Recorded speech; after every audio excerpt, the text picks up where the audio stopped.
రోమిలికి రాసిన పత్రిక 3వ అధ్యాయం 11వ వచనం చూడండి. నీతిమంతుడు లేడు, ఒక్కడునూ లేడు, గ్రహించేవాడు ఎవడునూ లేడు. అంటే ఏం చెప్పాలనుకుంటున్నాడు ఆయన? నీతిమంతుడు లేడు ఒక్కడునూ, అంటే ఎవరికి నీతి తత్వం అనేది లేదు. కారణం ఏంటి అనంటే, మన పునాదిలోనే అనీతి ఉంది, మన పునాదిలోనే పాపం ఉంది. అది భయంకరమైనది, మనంతట మనం తీసుకోలేనిది, మనం తీసుకోలేము దాన్ని. కనుక అటువంటి నీతి తత్వం లేనటువంటి మనుషులం గనక నీతిమంతుడు లేడు అనేటువంటి విషయాన్ని ఆయన జ్ఞాపకం చేస్తున్నాడు. 12వ వచనంలో కూడా అందరూ త్రోవ తప్పి అన్నాడా, కొందరు అన్నాడా? ఇప్పుడు నేను నీతిమంతుడినా, మంచోడినా, చెడ్డోడినా చెప్పండి మీరు, లేఖనాలు పక్కన పెడితే. మీరు నీతిమంతులా? మీరు నీతిమంతులా? కనుక అథారిటీ చేయడానికి లేదు ఇక్కడ. నేనే అని చెప్పడానికి అవకాశం లేదు. ఉందా? లేదు, అసలు లేదు, సమస్య లేదు అసలు. నేను గొప్పవాడు, నుంచున్నవాడు గొప్పవాడు కాదు, కూర్చున్నవాడు తక్కువవాళ్ళు ఏమి కాదు. దేవుని దృష్టిలో అందరూ సమానమే. కనుక నీతిమంతులు లేడు అని ఆయనే అన్నాడు. అందరూ ఏమైపోయారంట? త్రోవ తప్పి, అక్కడ ఉంది కదా, చదవండి అన్నమాట. అందరూ త్రోవ తప్పి ఏమయ్యారంటమ్మా? ఏకముగా పనికిమాలినోళ్ళంట. అంటే అందరూ, చిన్నోళ్ళు పెద్దోళ్ళు అందరూ పనికిమాలినోళ్ళమే. అంటే దేనికి ఉపయోగం లేని వాళ్ళు మన పనికిమాలినోళ్ళు అంటే. కారణం ఏంటంటే, మన శరీరం నుండే, మన ఆదాము నుండి వచ్చినటువంటి ఆ స్వభావంతో మనం ఉన్నాం కనుక, ఆ స్వభావం బట్టి మనం అలాగ అయిపోయాం. మన పరిస్థితి. మరి దేవుడు ఎవరు అంటే, ఆయన నీతిమంతుడే కాదు ఆయన? ఆయన నీతిమంతుడు, మనము అనీతిమంతులు. ఆయన పరిశుద్ధుడు, మరి మనము పాపాత్ములు. కాబట్టి ఏ కోసాన ఆయన దగ్గర ఉండేటువంటి అర్హత మనకు ఉందా లేదా? లేదు. అక్కడే మళ్ళీ 23వ వచనం కూడా చూడండి, ఏమన్నాడు అక్కడ? ఏ భేదమును లేదు, ఏ భేదము లేదు, అందరూ పాపం చేశారా, కొందరు అంటున్నాడా? అందరూ త్రోవ తప్పారు. అక్కడ అదే కదా 12వ వచనం చదువుకున్నాం. అందరూ త్రోవ తప్పారు, అందరూ పనికిమాలినోళ్ళు అయ్యారు, అందరూ అనీతిమంతులు అయ్యారు. మరి ఇక్కడ ఏమంటాడు మళ్ళీ 23లో? అందరూ పాపం చేసి దేవుడు అనుగ్రహించు మహిమను, అంటే అందరిలో మీరున్నారా? నేనున్నానా? లేమా? మనకు ఎలాంటి వాళ్ళు అంటే, నుంచున్నవాడు పరిశుద్ధుడు, కూర్చున్న వాళ్ళందరూ పాపాత్ములు, అంతేనా? రైటేనా? ఎప్పుడు అలాగ అనుకోవద్దు, ఎప్పుడు అలా అనుకోవద్దు, అథారిటీ మాట్లాడొద్దు అసలు. కనుక అందరము పనికిమాలినోళ్ళం ఏమో, అందరం పాపం చేశాము. కానీ దేవుడు తన కృపచేత, తన కనికరము చేత, తన ప్రేమ చేత మనల్ని కనికరించాడు. ఒకవేళ దేవుడే మనల్ని కనికరించకపోతే అసలు మన బతికేమయ్యేదో. ప్రేమ ఉంది. ఆ ప్రేమ, మన ప్రేమ నిజంగానే కూడా స్వార్థపూరితమైనది. కానీ దేవుని ప్రేమలో ఆ స్వార్థం లేదు. దేవుడు నీతిమంతుడే, మనము నీతిమంతులం కాదు. ఆయన నీతిలో ఏ స్వార్థం లేదు. ఎంత మంచివాడండి ఆయన. మరి అంత మంచి దేవుడు మనల్ని ఏం చేస్తున్నాడంటే, నీతిమంతులు కాని మనలను నీతిమంతులుగా చేస్తున్నాడు. ప్రేమకు అపాత్రులమైనటువంటి మనలను పాత్రులుగా చేస్తున్నాడు. ఇదా ఎఫెసీ పత్రిక 2వ అధ్యాయం 4వ వచన భాగం చూడండి. ఎఫెసీ పత్రిక 2:4. ఆయనను ఏంటి? ఆయనను వారితో కలిసి మనమందరం, అంటే దుష్టునితో పాటు కలిసి మనందరం శరీరం యొక్కయు మనుషుల యొక్కయు అన్నాడు. మళ్ళీ అక్కడ ఆగు, అందరూ అన్నాడా, మనమందరం అన్నాడా? ఆ మనమందరంలో ఎవరున్నారు? పౌలంతటి వాడు మనందరం ఎలాంటి వాళ్ళు అంటున్నాడు? పౌలు మాట్లాడుతున్నా అక్కడ, మనం కాదు. పౌలంతటి వాడు ఏమంటాడు? మనమందరము శరీరము యొక్క, మనానే మాట రాదే. ఎదుటోళ్ళు చెడ్డోళ్ళు మనం ఒక్కడే మధ్యన మాట అసలు పదం రాకూడదు. మనం అందరము అంటే అక్కడ పౌలు ఉన్నాడా? బర్నబా ఉన్నాడా? శీలా ఉన్నాడా? అపొస్తలులు ఉన్నారా? అక్కడ ఉన్నారు అందరూ. అధికారాన్ని చలాయించే, అధికారంగా చెప్పే మాట ఆయనకి తప్ప ఎవరికి లేదు. ప్రభువుకు ఉందన్నమాట, అపొస్తలులకు ఉందన్నమాట, మనకు లేదు. కనుక మనమందరం ఏమైపోయామంటే, శరీరం యొక్కయు మనసు యొక్కయు కోరికలను నెరవేర్చుకుంటూ మన శరీర ఆశలను అనుసరించి మునుపు ప్రవర్తించుచు ఏమైపోయాం? కడమవారి వలె, అబ్బా, స్వభావ సిద్ధముగా దైవోగ్రతకు పాత్రులం.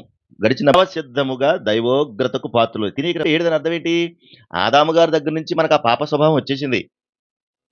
ఆదామవ్వలు చేసిన పని వల్ల పరిశుద్ధతను పోగొట్టుకున్నాం మనం. అంతకుముందు వాళ్ళు పరిశుద్ధులు కదా? పరిశుద్ధులు వాళ్ళు, వాళ్ళకి ఏ పాపం తెలియదు, వాళ్ళు నీతిమంతులు వాళ్ళు.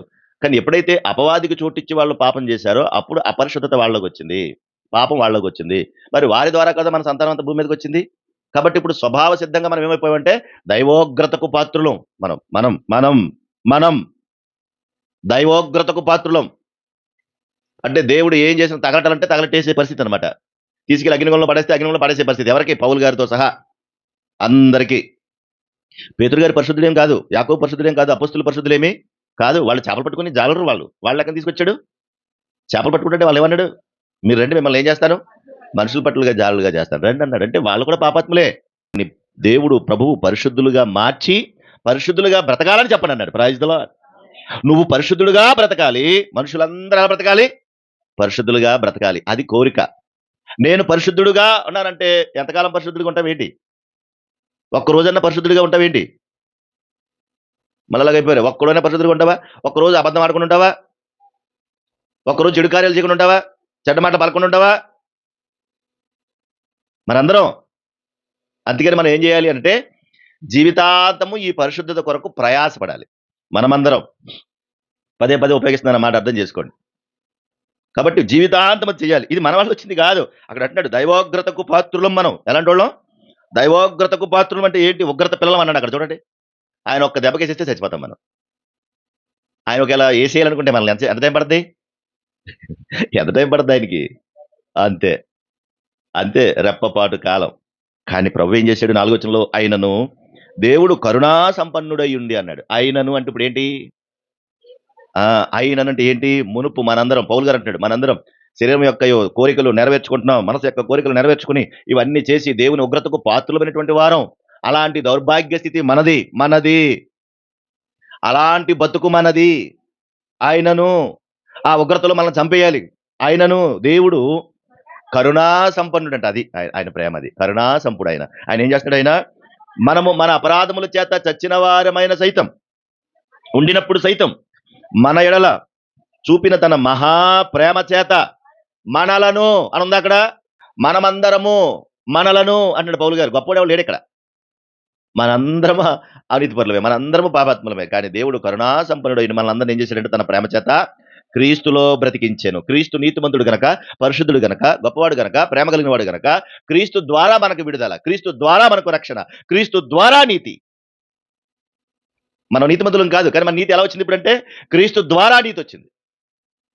అదండి గొప్ప భాగ్యం. అది అది గొప్ప భాగ్యం. క్రీస్తు ద్వారా నీతి వచ్చింది, క్రీస్తు ద్వారా రక్షణ వచ్చింది. క్రీస్తే లేకపోతే ఏమీ లేదు. కాబట్టి మనం గొప్ప చేయాల్సింది ఎవరిని? ఆయన్ని. నేను ఎలాంటి ఉండవు తెలుసా? కాదు, నువ్వు ఎలాంటి ఇక్కడ ఏం సంబంధం లేదు ఇక్కడ. ఎందుకంటే ఎలాంటివైనా పాపాత్ముడవే. కానీ ఎలా పరిశుద్ధులు అయిపోతున్నావు, ఎలా పరిశుద్ధురాలు అవుతున్నావంటే యేసుక్రీస్తు ద్వారా ఉచితముగా. ఎలాగా? ఉచితముగా. కనుక కృపచేత మీరు రక్షింపబడి ఉన్నారు. ఏముంది అక్కడ?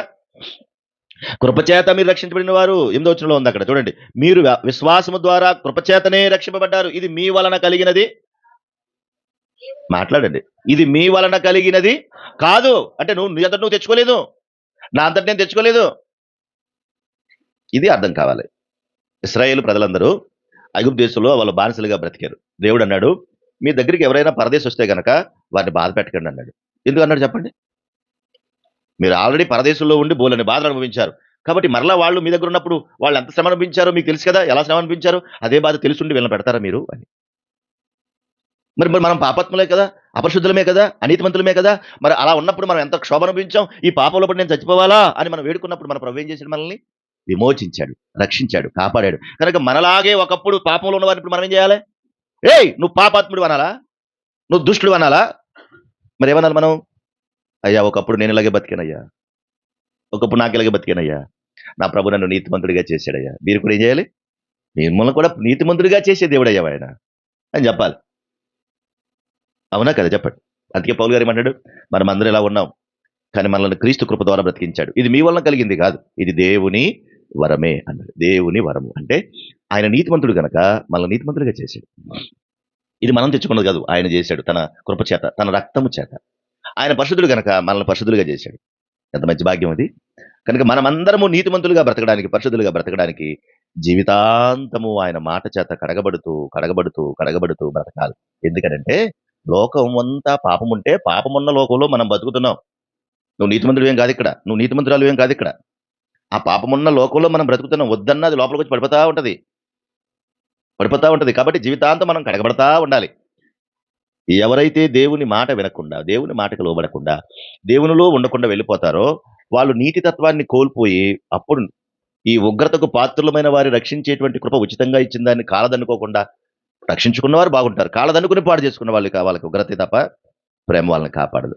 కనుక ఆయన నీతిమంతుడు మనల్ని నీతిమంతులుగా చేశాడు. ఆయన పరిశుద్ధుడు మనల్ని పరిశుద్ధులుగా చేశాడు. ఎలా అంటే ఉచితముగా.